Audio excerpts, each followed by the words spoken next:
Okay, so we're going to look at a lion versus a Balao anti-sub tactic thing, although there's actually going to be several different points to highlight here.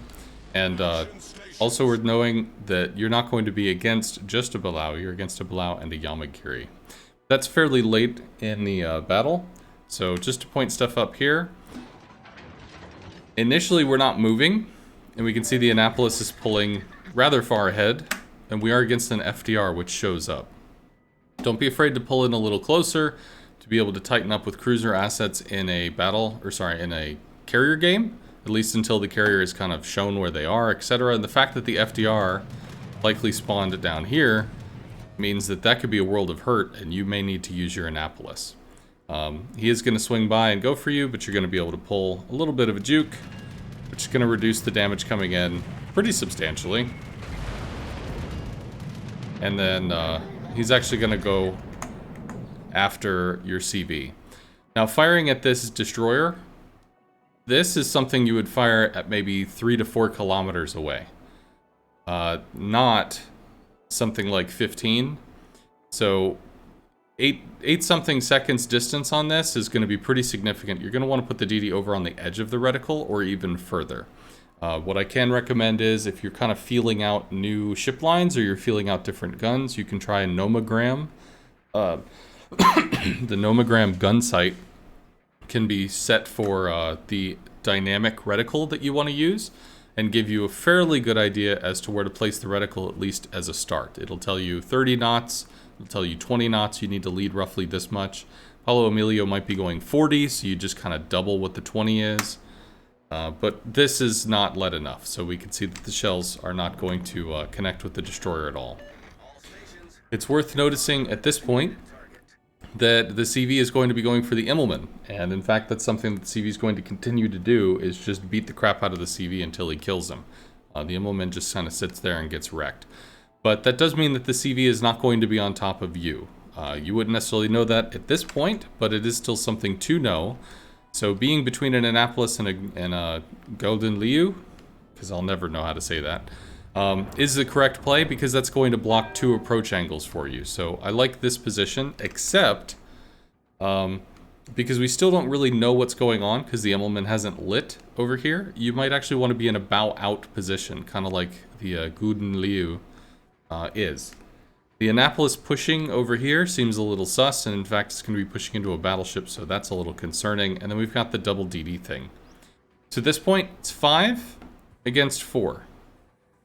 Looks like this is something that you could stay in. Looks like this is something that you could trade in favorably. So let's just try to see what's going on. I would definitely be taking a shot at the Paulo Emilio. Any DD damage you can do is going to be great, whereas a few hits on a Georgia is not going to matter very much. And in this case, I'd like to point out, notice where the circle is on your reticle when you're aiming. The circle is past the line of travel, so you're actually overshooting. You're shooting as though you're shooting at superstructure, and these shells are going to go too far. So one thing that's actually quite nice to do is to check where the circle is on the mini-map, just to make sure that it's relevant to the line of travel, and then also you might have to adjust and give it a little additional lead. So at this point we're going to start maneuvering, and we're also going to start paying attention to the stuff that's happening in the center.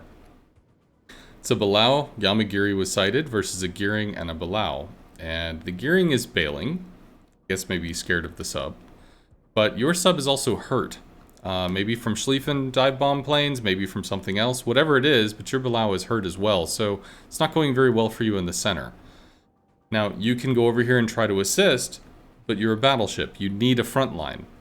If your sub goes down, if the Gearing leaves, you don't have a front line, which means you're not assisting, it means that you're taking point. And given the detection disparity between you and a sub or you and a destroyer, that's not something that's going to go your favor. So what you end up doing is looking to assist mid.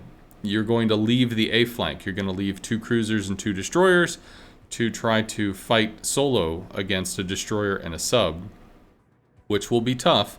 But I want to point out at this part of the replay that you didn't have to do this.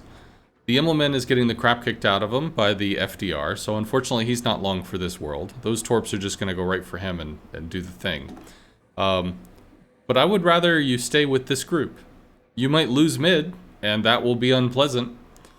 But the fact that you have a 5-ship group against a 4-ship group, if the Yamagiri cuts mid, which is what he does, pretty much gives attrition to your favor. And walking away from this before this is decided is kind of leaving your team undermanned, as they have a battleship and your side will not. But we're going to continue we're going to continue the replay here. So the sub was deep in the water, 33 seconds. Those depth charges dropped pretty well. But one thing to remember is that tier 10 subs can straight line at a pretty strong clip. So while those first depth charges were led correctly, this was not led enough, and we're going to see the sub is just going to get right out of that area.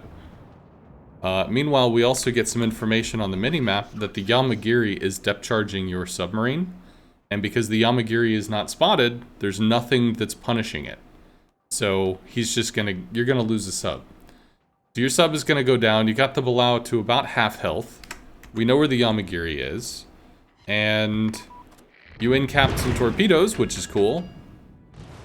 But you just lost your Balao, which means the gearing has bailed. You don't have a front line. You don't have anybody to force detection on low detection individuals, be it the Yamagiri through forced detection of surface detection, or the Balao through maybe like the gearing climbing on top of them or something. This is an immediate massive disadvantage for you. They have a detection advantage that you cannot circumvent. So, once again, we can look at this map and see we've got 4 teammates fighting against 4 enemies that you could just swing over this way, have some cruisers to be able to give you at least, well, technically a better detection area, as your detection's 13.4, theirs is probably around 10 or 11. You also have 2 destroyers that if your destroyers make it out of here, then they could be an effective front line later in the game. So supporting this has an extremely good return long term. So looking at the situation, trying to deal with mid, low detection enemies that you can't force some kind of action against, or working with teammates to brawl down and out attrition an enemy so that your teammates and you can swing over and start collapsing the map. I would again say A is going to be the better option here.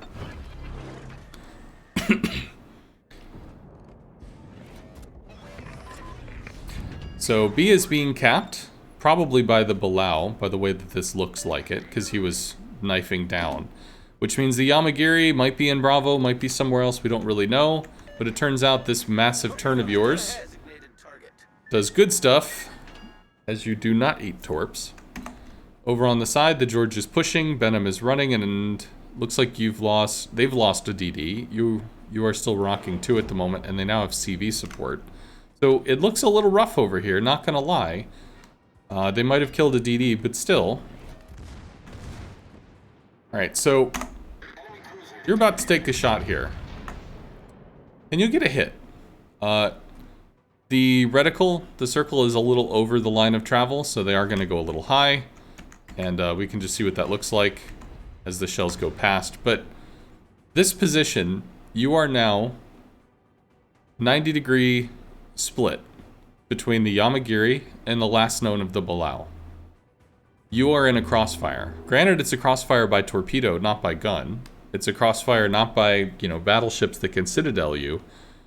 But torpedoes are massive damage, and you are in a crossfire. And if the Yamagiri doesn't want to be spotted, the Yamagiri can smoke, the Yamagiri can just outrun you, and you can't keep it lit. Your gearing is gone, the Minotaur, these guys are all fighting stuff down here, they are not paying attention to you. Your cruisers are not in a position to be able to exert any influence over the stuff in the center. This is a danger, Will Robinson, get the hell out of Dodge condition. And we need to be looking at it from that point of view, and also, your HE shells could be attritioning down to Georgia, which is low, and potentially a Venezia, which is still rocking okay health. But you can help your cruisers here to get this done if you decide to pull back to A. You're turning out to get your rear gun in,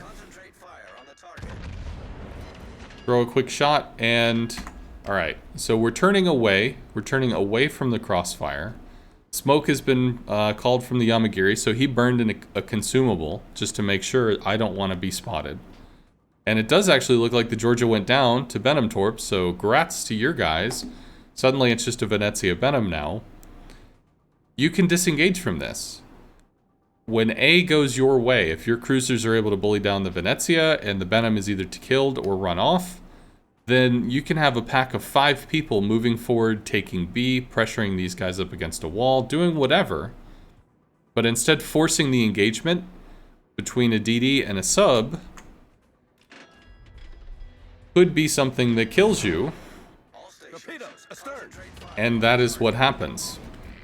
So, we turn away from the Yamagiri, we outrange the Torps, great. Turn out that the Balao is in hot pursuit, okay? Halden Liu doesn't have ASW planes to be able to assist, Annapolis is too far away and frankly busy.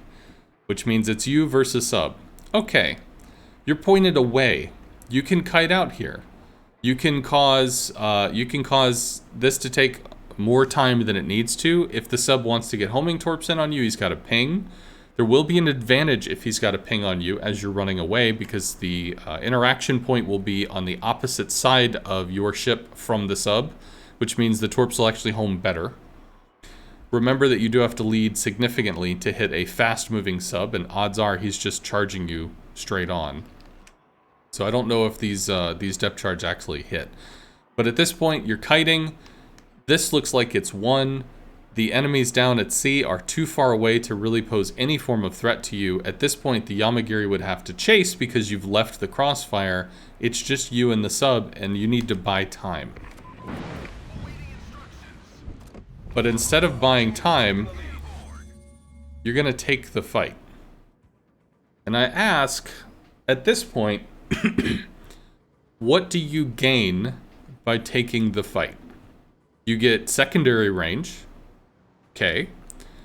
But because the sub can be at periscope depth, you don't have the ability to spot him unless you're within 2 kilometers. That's not going to be a thing you can do. Annapolis will have radar, which can spot a surfaced submarine at 10 clicks. Annapolis will have hydro, which can spot a submarine at periscope depth all the way out to, I think it's 5 clicks. It might be 6, but I think it's 5. Maybe it's 6. Anyway, the Annapolis right here is going to be one of the best weapons you have against the submarine based off of consumables. And then you also have a Benham, if he's able to swing in and get, become part of the action. And he's already shown that he made a pretty big play, so that's pretty cool too. Rushing the sub gets your secondaries online, and it gets you closer to it. But you don't have depth charges per se, you have ASW planes, so these you can use at range anyway. And something else to remember, ASW planes have a minimum range on live server. In the next patch on the PTS, that minimum range is cut down to 0.5 kilometers away, so you could drop them as close as next to your ship. But right now they don't, so if the sub gets within the range of your ASW planes, you don't get to have them anymore. Now you have HE shells, you have secondaries, but you're pushing into someone else that has the detection initiative, and you're hoping that it rolls your favor. The best you could do at this point is point your nose directly at the enemy on the assumption that if torps do come in, they could hit a saturated bow and do reduced damage. But we're also coming in at kind of an angle to the oil slicks over here. So we see an oil slick, we see an oil slick. That means sub is coming in on this direction. So if you were in a destroyer, you might be able to have your rudder swing to dodge torps. But the more broadside you flash to a sub, the more likely you can just pop in and hit. And you are detected, whether it's from the submarine or from the Yamagiri, you are lit, which means he sees you. So he's seeing what you're doing, how you're acting. You're not currently pinged, but this sub is going to have initiative because the sub sees what's going on and can make the choices it wants to make. We see the oil slicks, and we're going to see the sub, and there's a bunch of torps. If we weren't using ASW planes, if we were using shells, he's at 12 kilometers, which I think is actually enough that you could nail him with HE shells. Because you do actually get a secondary hit, so you could have maybe clapped him with an HE volley. But at this point, you're not going to have the time to swing around. And this is 64,000 health, which is not a joke. I have to assume these are conventional torpedoes to do 64,000 damage with 6 torps. But that is what they do. Because he takes you out while you flash side. Meanwhile, over at A, you guys did win. The Benham is heading to B. You guys are winning C, at least in terms of positioning. I don't know if this health bar is technically accurate because... well, I don't know.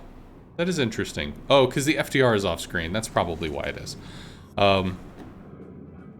You guys have a superior amount of positioning in that you have many more ships, although it does look like you've taken more damage. If you were back here supporting A, the Balao would still have initiative. The Balao would be able to throw torps at the Halden Liu or maybe the Annapolis or something, but in terms of your health and your ability to heal and your ability to throw shells and assist with attrition, it wouldn't have been under threat. So, just to kind of like look at this one more time. We started over here. First off, we slow-boated, which allowed our AA to kind of like pull away from each other, but it ended up being okay. Annapolis was still at like 5-6 kilometers, so Annapolis had flak support, and the FDR didn't choose to push it. He chose to go after the enemy sub, or CV, sorry.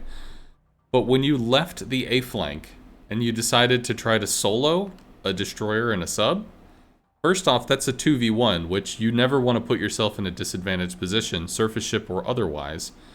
And 2, you are automatically in a losing situation in that you did not have the detection advantage.